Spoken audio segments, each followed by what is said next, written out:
ათასობით ადამიანი დგას რუსთაველზე და აი როგორ ვთქვა, ახლა გამოთქმა არის, რომ ბუზის გაფრენის ხმას გაიგებო.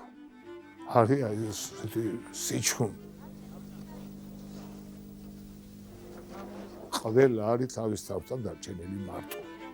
ყველა იღებს თავის გადაწყვეტილებას. როგორც ბიგზენი რომ ნიჩავს მიყვა მოუტრია, ვეღარ მოვასარი, მოტრიალებად ამან ხელი გაუჩერა და უბივას ნინატო თავისი ანერს თორე პროფესორი ვერ მოვასწრებდი უბრალოდ რა. აი როგორც ახლა მტრის ჯარს ისე მოგვეცნო.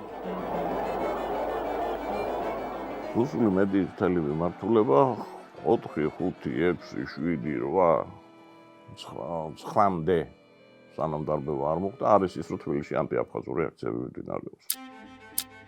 ეს არის საბჭოური გაგება ნაციონალიზმის. მიჩვევი რომ ამუშავეს ხო ელვა დაიწყო თავიდან ვერ მივხვდით.